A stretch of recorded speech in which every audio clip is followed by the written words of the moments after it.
Bonjour à tous les passionnés de cinéma. Je suis enchanté de vous retrouver sur ma chaîne Cinémadicte, où je vous propose les meilleures infos sur les nouveautés cinématographiques et les films déjà sortis. N'hésitez pas à vous abonner pour ne rien manquer des contenus captivants à venir. Allons-y. Bonjour à tous, et bienvenue sur ma chaîne. Aujourd'hui, je vais vous parler de Inferno, une œuvre qui a suscité de vives réactions et des débats passionnants. Dans cette vidéo, je vais vous présenter ma critique de ce livre, en explorant ses thèmes principaux, ses personnages et les éléments qui m'ont particulièrement marqué.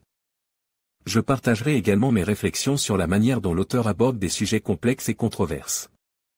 Restez avec moi pour découvrir si Inferno mérite vraiment toute l'attention qu'il reçoit. C'est parti. Pour atteindre le paradis, il faut connaître l'enfer. Dan Brown dans son roman Inferno, 2013, après deux précédents volets loin de faire l'unanimité, les aventures du Pr. Robert Langdon nous entraîne cette fois-ci dans un périple où se mélange énigme et extermination planétaire.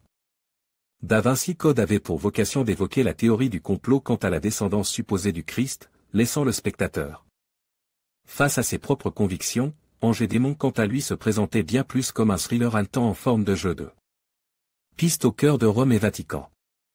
Le second film mettait d'ailleurs l'accent sur le code sectaire de la religion sans être volontairement provoquant, ce qui était assez appréciable car comme pour Da Vinci Code, c'était au spectateur de se faire sa propre idée de la chose. Inferno, s'il reprend la même narration et le même rythme que Ange et démon, s'écartait cette fois des thématiques religieuses, hormis l'évocation de l'enfer bien entendu, même si ce dernier s'apparente à Conception de Dante. Ainsi le scénario s'axe principalement sur des thématiques moins fantasques, évoquant tour à tour l'homme et la société face à son déclin, la surpopulation et ce qu'elle peut engendrer. L'histoire pose les bonnes questions et s'avère même inquiétante tant les aboutissants de cette dernière sont logiques. À cela vient donc s'ajouter une narration classique mais efficace dans laquelle s'enchaînent énigmes, trahisons et coups de théâtre. Le suspense est bien là pour ceux qui n'ont pas lu les romans, c'est d'ailleurs mon cas. Tom Hanks est impeccable et s'investit beaucoup dans ce rôle. Quant à Felicity Jones, elle n'a pas de peine à convaincre non plus. Omar Sy démontrait une nouvelle fois ici que son registre ne s'arrête pas seulement aux comédies, ici il joue parfaitement l'ambiguïté. Enfin Irfan Khan a également la chance de montrer l'étendue de son talent dans un rôle aussi juste que troublant. Techniquement le film n'est pas mauvais non plus, les scènes d'hallucination montrant les enfers sur Terre sont très picturales et belles, bien que la mise en scène de Ron Howard demeure une nouvelle fois assez classique.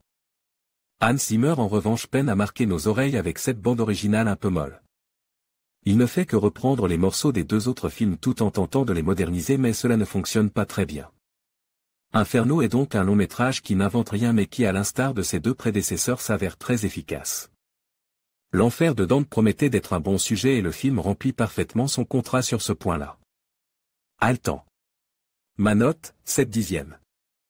En conclusion, la critique des Inferno par Stark nous invite à réfléchir sur les thèmes profonds et les enjeux narratifs de l'œuvre. À travers une analyse minutieuse, Stark met en lumière les forces et les faiblesses du récit, tout en offrant une perspective enrichissante sur la vision de l'auteur. Que l'on soit d'accord ou non avec ses points de vue, cette critique stimule le débat et nous pousse à redécouvrir l'œuvre sous un nouvel angle. Merci de nous avoir suivis et à bientôt pour de nouvelles explorations littéraires.